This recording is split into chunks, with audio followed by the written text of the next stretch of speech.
La croix de Jésus m'a libéré. La croix de Jésus m'a transformé. La croix de Jésus m'a rendu la vie. La croix de Jésus a tout accompli.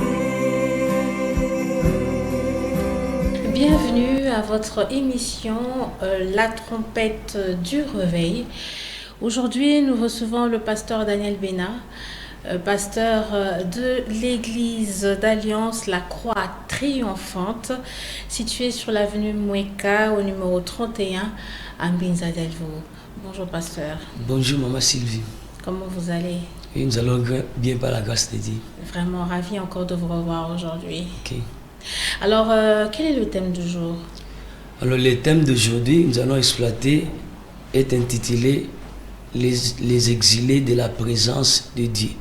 Les exilés de la présence de Dieu. Okay. Généralement, pasteur, ce sont les hommes politiques qui vont en exil, mais aujourd'hui, vous parlez des exilés de Dieu. Que voulez-vous me dire par là? L'émission La trompette du réveil est une émission qui interroge la Bible pour mieux répondre aux questions de nos téléspectateurs. Et c'est une émission qui a un caractère aussi pédagogique. Alors déjà, dans Genèse chapitre 3, et nous prenons tous les chapitres, on nous raconte l'histoire de nos premiers parents. C'est là même que nous voyons apparaître la notion des exilés de la présence de Dieu. Donc si en politique, cette histoire est utilisée pour montrer les déplacements, le fait qu'une personne, pour des raisons qui sont politiques, sécuritaires, quitte son pays pour aller vivre ailleurs. Dans la Bible, nous avons les premiers parents qui sont considérés comme les exilés de la présence de Dieu. Et si nous voulons permettre à nos téléspectateurs de comprendre cette notion, un exilé spirituel, c'est quelqu'un qui se détache de la présence de Dieu. L'esprit de l'homme a été créé pour vivre en harmonie parfaite avec le Seigneur. La Bible dit dans le livre des Romains, tous ont péché et sont privés de la gloire de Dieu. Dès qu'une âme, un esprit se détache de la présence de Dieu, il perd sa communion avec Dieu, il devient un exilé. Donc, il quitte la présence de Dieu. Et la personne qui quitte la présence de Dieu, qui perd la communion avec Dieu, ira vivre dans les territoires du diable. Donc, les exilés de la présence de Dieu sont les gens qui cessent de participer à la vie surnaturelle de Dieu. Et la Bible dit que après la chute, Adam et Ève furent chassés du jardin par l'Éternel, qui plaça un chérubin agitant une épée flamboyante pour les empêcher de revenir dans le jardin. Et le Seigneur Jésus lui-même a parlé de cette histoire, de cette affaire des exilés dans la parabole du fils prodigue. Nous sommes dans Luc chapitre 1er, vous prenez le chapitre 15e et commencez votre lecture à partir du verset 11. La Bible dit, un homme avait deux fils et les fils cadets manifesta le désir de vivre libre, de vivre son indépendance. Il dit à son père, mon père, donne-moi la part des biens qui me revient. La Bible dit, après avoir tout ramassé, il sortit de la présence de son père et alla vivre dans un pays très éloigné.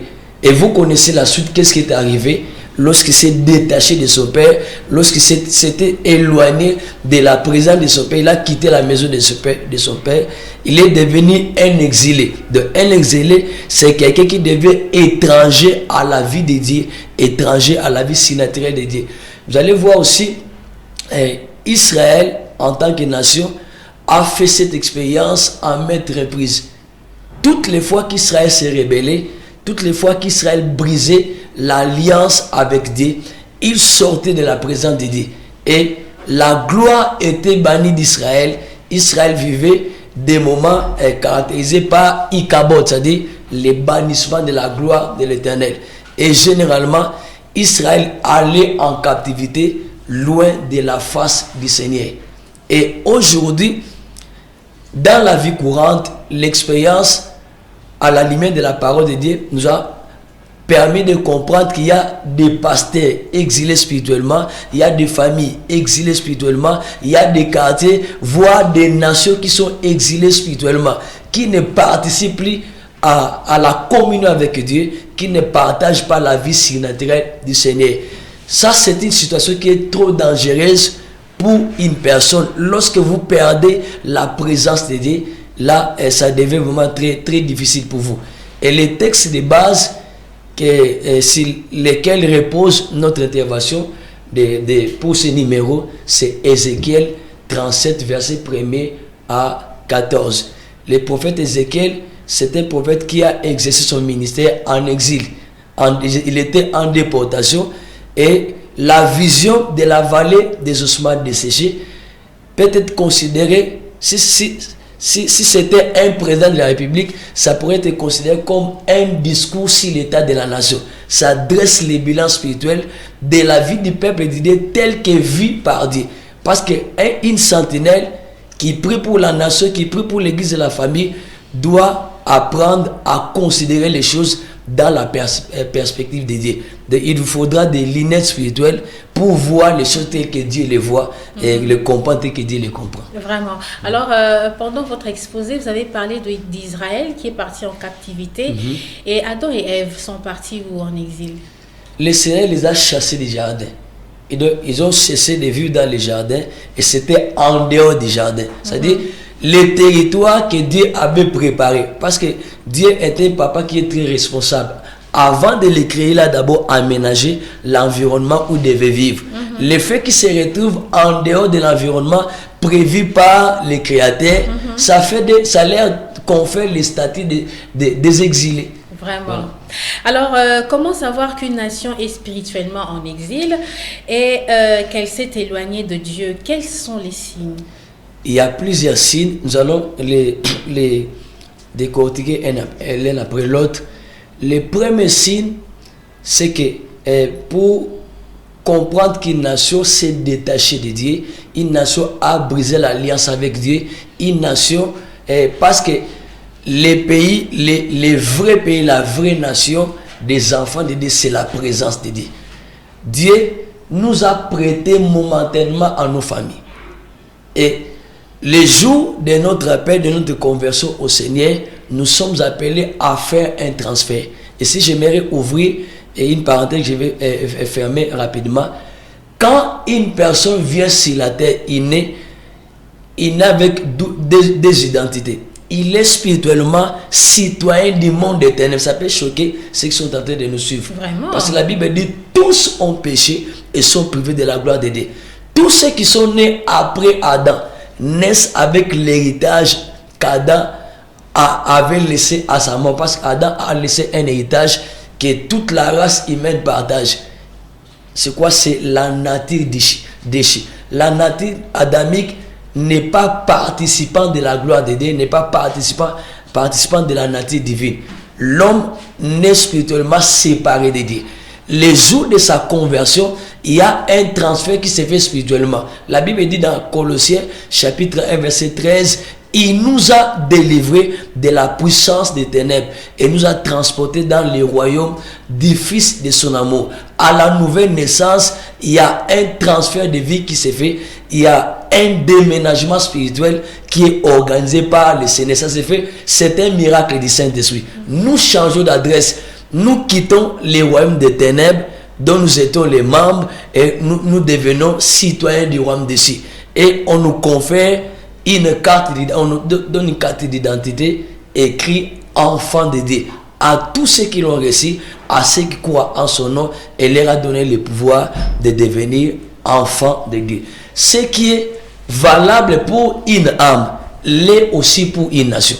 Quels sont les signes par lesquels on peut identifier une nation qui perd sa communion avec Dieu, une nation qui vit les ikabod, c'est-à-dire les bannissements de la gloire de Dieu? Le premier signe, c'est d'abord la déviation spirituelle du sacerdoce. la nation est avant tout spirituelle, parce que la vie est spirituelle. Et le livre de Job nous permet de comprendre que la Bible dit en réalité dans l'homme, c'est l'esprit. Si la nation est spirituellement foutue, le reste ne marchera pas. Donc le premier signe, c'est la déviation du sacerdoce. La force d'une nation, c'est sa spiritualité. Une nation qui est foutue spirituellement ne peut même pas aspirer à vivre un avenir meilleur. Et le texte qui m'a inspiré sur ces points se trouve dans Ézéchiel chapitre 8 versets 6 à 10. Le prophète Ézéchiel sera transporté en esprit par le Seigneur. Et le Seigneur lui donne une série de visions décrivant la situation spirituelle d'Israël telle que vue dans la perspective de Dieu. Qu'est-ce que Ézéchiel est en train de voir? Le Seigneur l'amène dans le temple de Jérusalem, en vision, bien sûr. Et il lui fait voir les parvis. Il dit, fils de l'homme, regarde c'est que toutes les abominations que commet la nation d'Israël. C'est par ces choses que la nation est souillée, et voici les choses qu'il pratique. D'ailleurs, je te ferai voir pire que ce que tu es en train de voir ici. Et Ézéchiel, à un certain moment là, nous sommes au verset 8e, le Seigneur lui fait voir, il y avait un trou dans les murs. Et le Seigneur lui dit, perce la muraille, tu verras encore d'autres abominations, des choses horribles qu'il pratique, par lesquelles il me chasse du pays. Parce que la gloire de Dieu peut quitter un pays. À la limite de ces passages, vous allez trouver que la gloire de Dieu commence à quitter Israël progressivement. Premièrement, la gloire va se détacher du temple. La gloire sort du temple. Ensuite, la gloire va sortir de la ville. Et puis la gloire va quitter le pays. Et Israël est allé en captivité. Et c'est ce que les prophètes, parce que les prophètes, c'est un défenseur des intérêts de Dieu. Quand il y a quelque chose qui ne marche pas, le prophète est dans l'objectivité. Il doit dire les choses telles que le Seigneur est en train de les voir.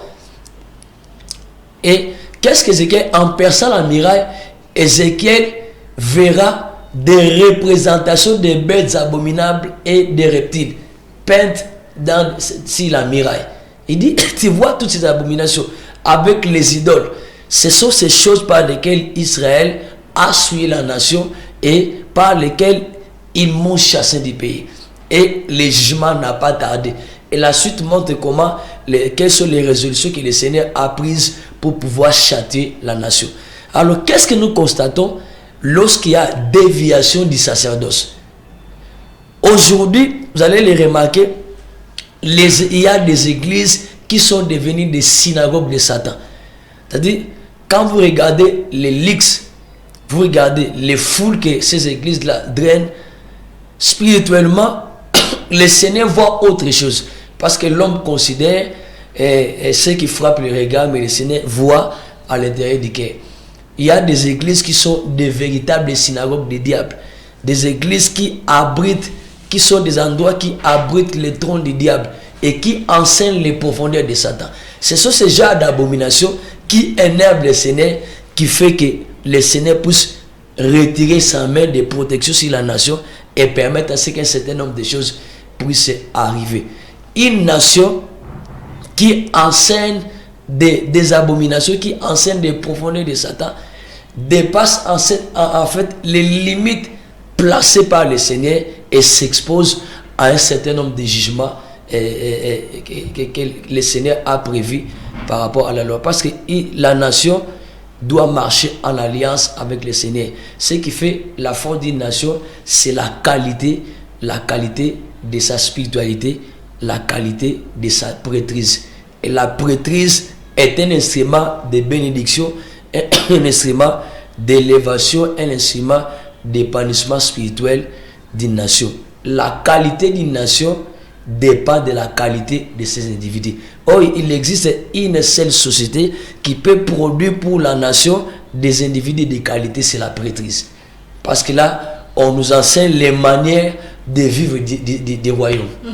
Alors, en suivant votre exposé, vous avez parlé de ces églises ou qui entraîne des foules, une foule nombreuse. Est-ce que c'est mauvais de faire partie d'une église remplie de monde ou comment? Je ne sais pas. Et c'est un peu la notion de drainer des foules, dans un premier temps, c'est pas mauvais parce que le Seigneur lui-même était un homme de foule. Vraiment. Il avait un ministère de charisme qui entraînait les foules. Parce que Dieu place, il y a des dons qui sont spectaculaires. Par exemple, les dons de guérison, les dons de paroles de connaissance, la prophétie sont des dons spectaculaires qui sont capables, quand ils sont exercés normalement selon les critères établis dans la Bible, capables de faire de l'évangélisation. Ça fait d'une église un panneau publicitaire parce que les buts des dons spirituels, c'est quoi ça? Ça exprime, ça proclame l'autorité, la souveraineté, l'omnipotence de Dieu. C'est le Seigneur Jésus qui est élevé à travers ces dons. Mais ce qui est condamnable, qu'est-ce qu'on enseigne à ces foules-là? Qu'est-ce qui est enseigné là-bas? Est-ce que c'est un message christocentrique ou bien il y a des histoires en rapport qui ne cadrent pas avec la sainte doctrine? C'est que le Seigneur est en train de blâmer quand il nous communique des messages en rapport avec ces genres d'enseignements qui sont hors nature, hors normes, qui ne préparent pas. Parce que quand une église, un sacerdoce, une prêtrise ne prépare pas les gens à vivre dans la sanctification, ne prépare pas les gens à développer la crainte de Dieu. La révélation de la gloire de Dieu développe dans l'homme une crainte révérentielle. Regardez ce que Isaïe a vu. Il a vu la gloire de Dieu et une grande atmosphère d'adoration. Et il s'est vu très sale devant Dieu. Il s'est écrié: malheur à moi, car je suis perdu, je suis un homme aux lèvres impies, je vis au milieu d'un peuple aux lèvres impies, et mes yeux ont vu le roi. Vous voyez, là où il y a la gloire de Dieu, il doit y avoir nécessairement comme signe évident que la gloire de Dieu est présente, la crainte de Dieu. La gloire de Dieu révèle la nature réelle de l'homme. Et ça nous pousse à désirer être comme Dieu lui-même. Comme Dieu lui-même par rapport à son caractère, par rapport à la manière de vivre, par rapport au langage. J'ai toujours dit, l'eau prend toujours la forme du vase qui les contient. Si le vase est cylindrique, l'eau aura cette forme-là. Si le vase est circulaire, l'eau aura. Et chaque église finit toujours par avoir la forme de son pasteur. Vous voyez? Si le pasteur a dévié, l'église aussi va dévier. Vraiment. C'est pourquoi les chrétiens sont appelés au discernement. Alors les chrétiens ont l'impression que tout ce que le pasteur dit est correct. La Bible nous recommande l'attitude des chrétiens de Béry. Ils vérifient. Parce qu'aujourd'hui, les gens, c'est quoi? Les pasteurs, les prophètes, les apôtres sont devenus des Bibles. Dadi a dit, les pasteurs a dit non. Moi qui présente l'émission que vous êtes en train de suivre, je ne suis pas la Bible. Okay. Les pasteurs, c'est les pasteurs, la Bible, c'est la Bible. Et puis il y a des pasteurs qui sont devenus des Jésus. Les pasteurs et Jésus sont deux personnes différentes. Les premiers Jésus, c'est les maîtres, les pasteurs, c'est les serviteurs. Vraiment. Alors, lorsque vous avez parlé des signes qui fait montre d'une nation qui est en exil spirituellement, est-ce que vous pouvez reprendre le deuxième signe? Et aussi, quelle est la différence entre une nation providentielle et une nation punitive? Le deuxième signe qui va nous renseigner que la nation a dévié, la nation s'est exilée spirituellement, elle a quitté la présence de Dieu, c'est l'invasion de la nation par des nations punitives. La destinée de chaque nation par rapport à la trajectoire que Dieu a placée. Parce que chaque vie c'était a une trajectoire. Quand vous lisez Psaume 84 verset 6, écoutez ce que la parole de Dieu dit. Heureux ceux qui trouvent en toi, toi qui, l'Éternel, leur appui. Ils trouvent dans leur cœur des chemins tout tracés. Chaque personne, chaque nation a un chemin réservé, tracé par le Seigneur. Les chemins, la trajectoire de la destinée de Maman Sylvie n'est pas celle du pasteur Daniel, n'est pas celle aussi de ma sœur Olrati. Vous voyez, chacun a une trajectoire que nous appelons les itinéraires de Dieu. Israël, pour s'être aventuré, de s'engager dans la trajectoire d'Israël. Quel était le sort? La mer Rouge est devenue un tombeau pour l'armée de l'Égypte. Fait engloutir.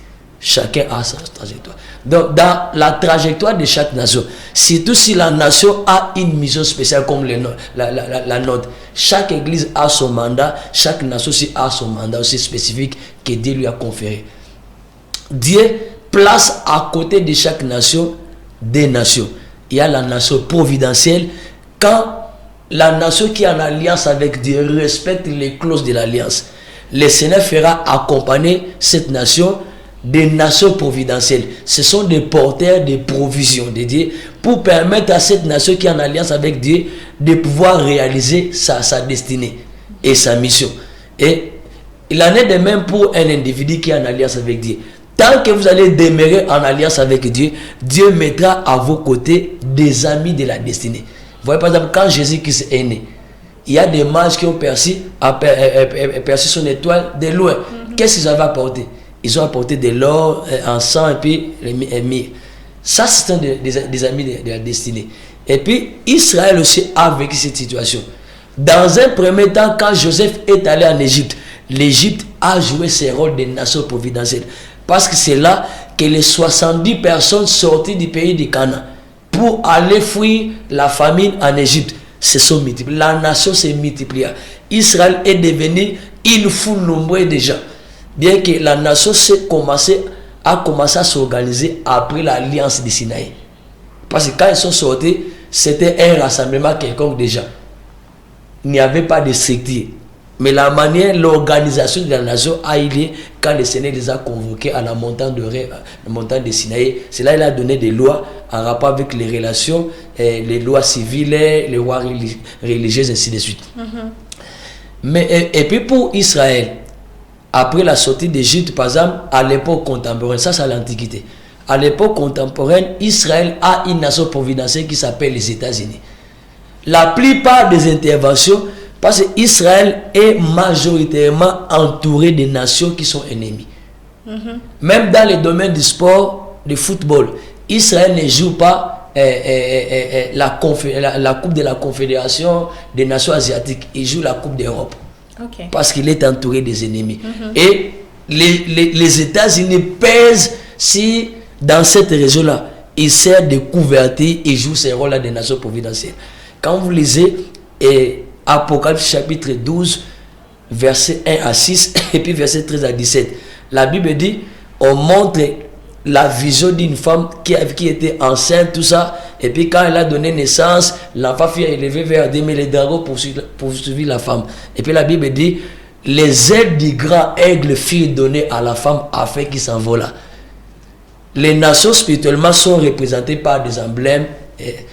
L'aigle, c'est des États-Unis. Okay. Quand vous retournez dans la prophétie de Daniel, on montre 4 animaux qui sont sortis de la mer des peuples et tout ça. Il y avait un animal qui était un lion, et puis le lion avait des ailes d'aigle. À un certain moment, les ailes s'étaient détachées. Là, ça part de l'indépendance des États-Unis. Vous voyez un peu? Voilà. Donc, les États-Unis jouent le rôle des nations providentielles pour Israël. Maintenant, quand une nation brise l'alliance avec Dieu, elle devient infidèle par rapport aux clauses de l'alliance. Le Seigneur, dans le cadre de la pédagogie de Dieu, il va susciter des nations punitives. Israël en a connu, entre autres, les Philistins. À un certain Israël a connu l'invasion de ces nations en maintes reprises. Toutes les fois que le peuple s'est rébellé, devenait idolâtre, Dieu permettait à ce que ces nations puissent envahir Israël.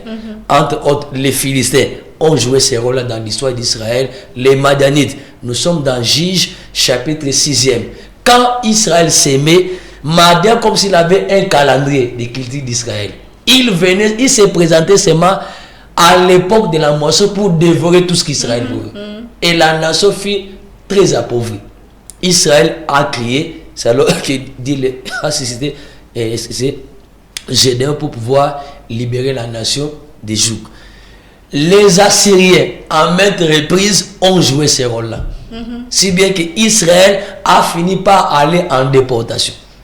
Il y a aussi l'empire babylonien avec Nebuchadnezzar. Il pouvait même se permettre de prendre les ustensiles du temple, de piller même les temples et de partir avec. Au temps du sacrificateur Élie, Israël a connu Ichabod. On est parvenu même à prendre l'arche de Dieu, les symboles de la présence de Dieu. L'arche s'est réfugiée chez les Philistins. Oui. Mais heureusement, malheureusement pour les Philistins, ils croyaient que Dieu, les dieux d'Israël pouvaient être traités comme n'importe quel Dieu. Et l'arche a commencé à les gérer. La nation tout entière a été frappée de l'hémorroïde, du vieillard au bébé qui venait de naître. C'est comme si l'arche dominait maintenant sur... Mais parce que la présence de Dieu est ingérable. Les démons, les diables ne peuvent pas gérer Dieu. Voyez. Maintenant, le problème c'est quoi? Pour une nation punitive, quand Dieu vous utilise comme fouet pour éduquer son peuple, si vous dépassez les limites fixées par le Seigneur, le Seigneur va se retourner contre vous. Ok. C'est ce que le Seigneur a fait, même pour Babylone. Babylone était une nation punitive. Dieu l'a utilisé pour éduquer Israël. Mais quand Nebuchadnezzar a dépassé les limites, vous savez comment est-ce que Dieu l'a traité? Là, nous sommes dans Daniel chapitre 4. Dieu a obligé Nebuchadnezzar à passer 7 ans dans la forêt en train de brouter l'herbe comme tout autre animal sauvage. Pourquoi? Parce qu'il avait dépassé les limites. Et la plupart de ces nations ont toujours fini par tomber et disparaître. Ouais. Et puis l'empire Médo-Perse aussi a joué ce rôle-là. À la fois des nations providentielles, ça c'est à l'époque de la reine Esther et de Mardochée. Des nations punitives pour la première fois quand Israël est tombé en disgrâce. Ouais. Donc la nation punitive est utilisée comme le marteau de Dieu. Si Dieu cherche à vous donner la forme qu'il désire, la nation, vous aurez affaire à des nations insouciantes. Même si vous mourrez, vous aurez affaire à des nations sans état d'âme. Voyez. Maintenant, s'il faut revenir au pays, parce que l'émission s'adresse aux sentinelles des églises, aux sentinelles des nations, les autorités, les pasteurs, les intercesseurs, les pères de famille, parce que les thèmes ont des implications pour la famille, l'église, la nation, les quartiers, ainsi de suite. Pour le cas de la RDC, les nations punitives, entre autres les Rwanda. Oui, en fait, c'est la question que j'allais poser. Quand vous comparez les grands RDC par rapport au Rwanda, Rwanda n'a même pas la taille du Congo central. Vous voyez. En termes d'habitants, aujourd'hui, on a géré dans des plus de 80 millions d'habitants. Donc, il suffit seulement... Donc, il n'y a même pas de l'espace pour contenir les 80 millions de Congolais. Mais voilà ce qui se passe. On a signalé la présence des militaires rwandais. Mais comment les militaires rwandais, comment ils entrent? À un certain moment, les Zambiens peuvent se lever un jour comme ça, ils envahissent nos villages. Vraiment. Sans protocole, sans demander notre avis. On a signalé des Angolais à le Congo central. Voyez, quand vous qui êtes intercesseur, pasteur, vous avez les fardeaux de la nation. Quand vous remarquez de telles histoires, ça c'est un langage. Pour voir quelle est la température de la relation entre la nation et le Seigneur. Ok. Quelle est la qualité du sacerdoce? Est-ce qu'il n'y a pas un problème dans les sacerdoces? Les erreurs des pasteurs dans les sacerdoces peuvent coûter cher à la nation. Vous voyez? Par exemple, David, un jour, nous sommes dans 1 Chronique 21. David va manifester le désir de faire le recensement. Or, à cette époque-là, recenser les soldats pour savoir les nombres s'élèvent à combien, c'était un signe de manque de confiance avec le Seigneur. Mais parce que la raison du plus fort est toujours la meilleure, alors les rois s'est entêté. Non, moi je dois savoir combien de militaires nous avons. Cette erreur-là a sacrifié 70 000 personnes sont mortes à cause des péchés de David. Celui qui a péché, c'est une autre personne, mais les victimes étaient comptées par milliers. Ouais. Ça, c'est la responsabilité de celui qui est le père de la nation, de celui qui est daddy à l'église. Ouais. Voilà. Les parents à la maison jouent le rôle de père fondateur. Et sur le plan spirituel, ils font aussi office de sacrificateur pour la famille. Alors, si nous comprenons très bien, c'est qu'il jusqu'aujourd'hui, il existe aussi ces nations punitives. Il y en a plusieurs. Les voisins, les Rwandais là-bas. Et puis, il y a certaines nations européennes. Et puis les Asiatiques. Aujourd'hui, revenons, vous allez trouver que là où se trouvent des minéraux. Bon, ici, je n'accuse personne, mais regardez, j'invite les Congolais, ceux qui nous suivent à l'étranger, vous n'avez qu'à regarder certains documentaires concernant les coltans, concernant ceci, concernant cela. Vous-même, vous allez remarquer que nous n'avons pas le contrôle de nos richesses. Ok. Ce sont les multinationales, ils viennent, ils prennent, et puis nous n'avons même pas la force de dire, ne prenez pas. Ils se sentent très libres, ils prennent, ils partent avec.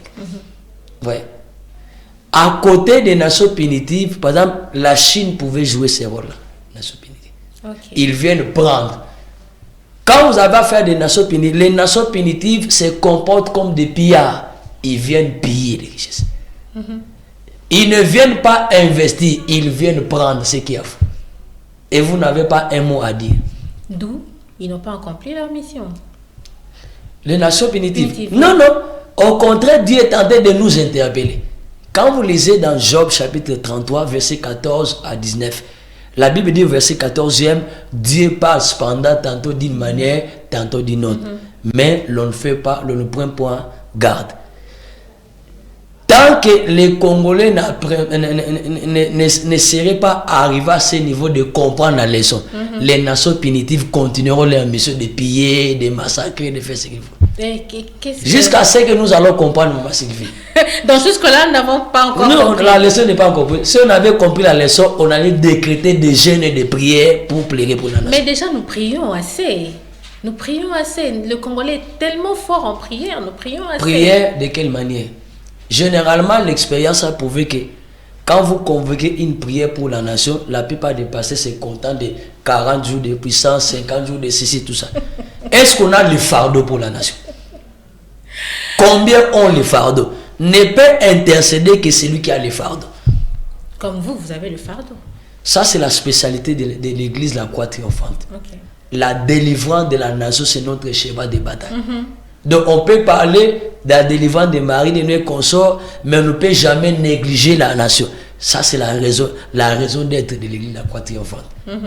Et amener les familles qui sont dans cette nation-là à entrer en alliance avec Dieu. Alors, je sens que vous avez beaucoup à dire.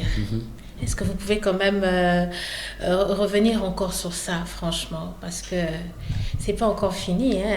Il faut vraiment vider les cœurs. Vraiment. Alors, que faut-il faire alors pour que ça change, si possibilité il y a? Excusez, si le problème est spirituel, dans un premier temps.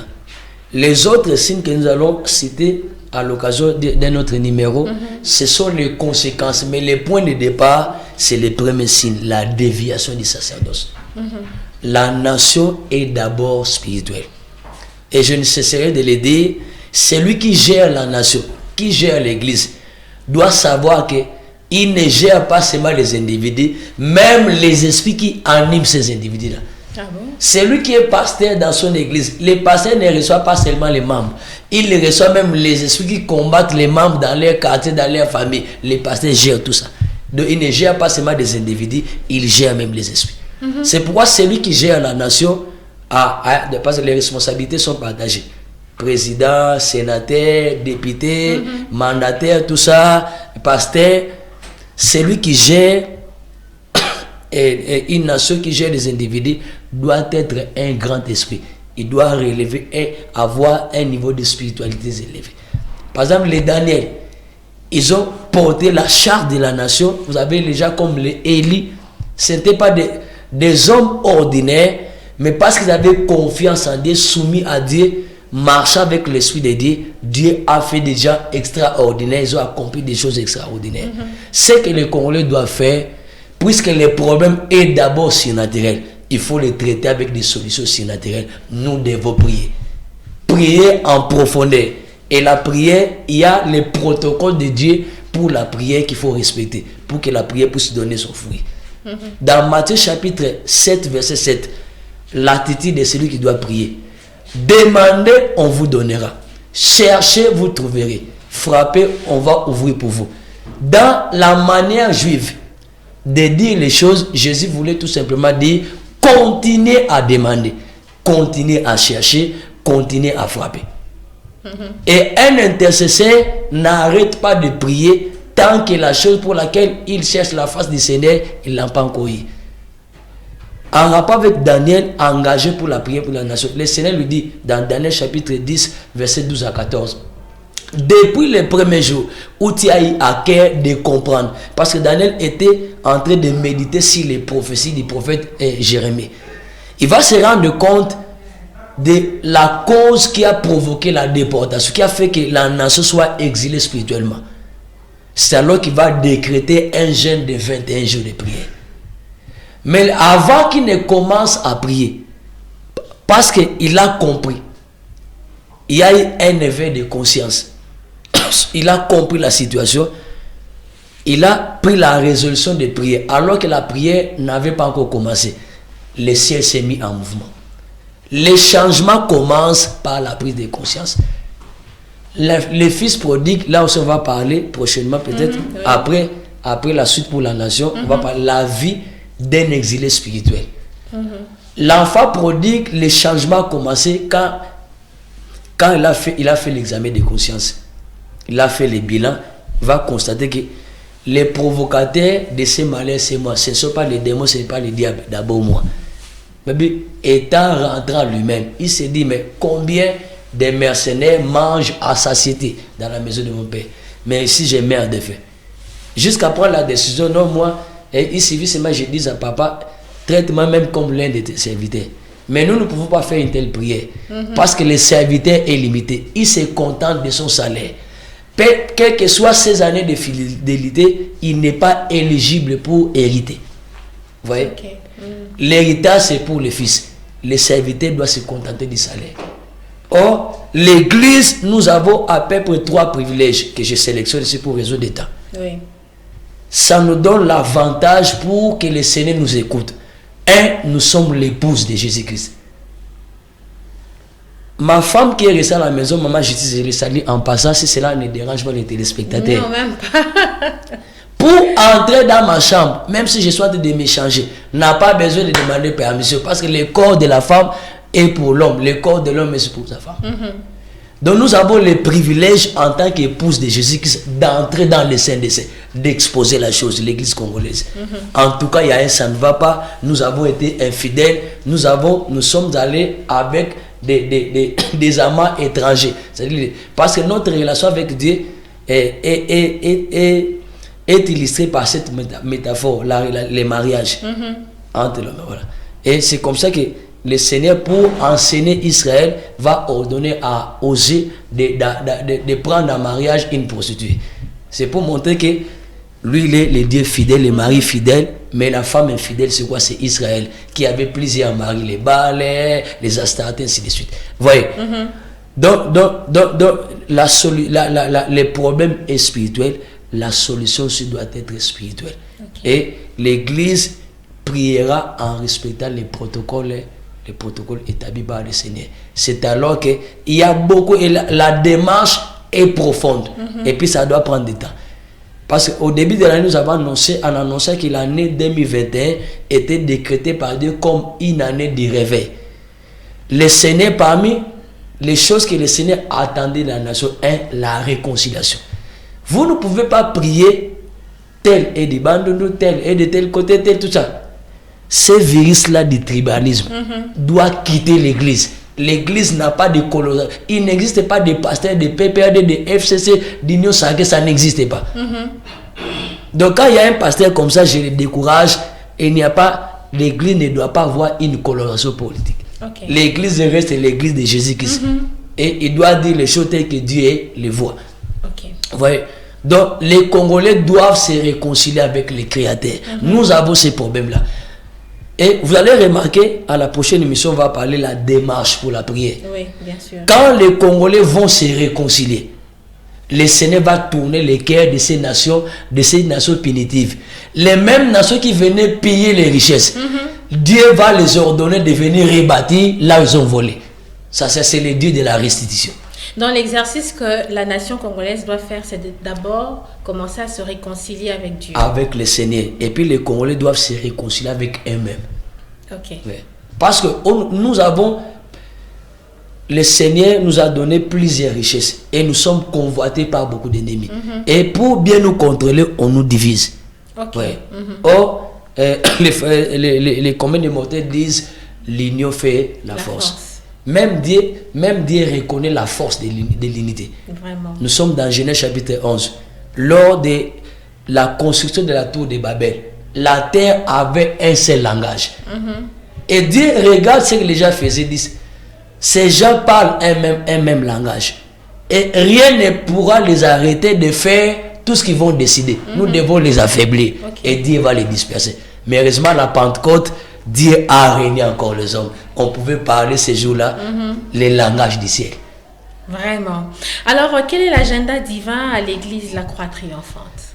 L'église La Croix Triomphante est à la fois une église locale qui a la mission d'amener les âmes à Christ. Nous sommes aussi un ministère d'intercession et de délivrance. Notre cheval de bataille, c'est de prier pour la délivrance de la nation, la délivrance des familles. Alors nous avons culte d'intercession des familles chaque mardi de 17h à 19h30.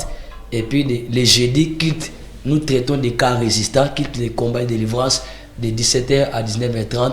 Et les dimanches, nous avons la célébration de 9h30 à 12h30. Mais nous avons des rendez-vous que nous appelons des montants de prière.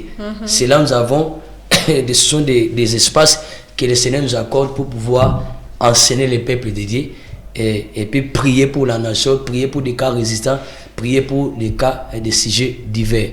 Alors,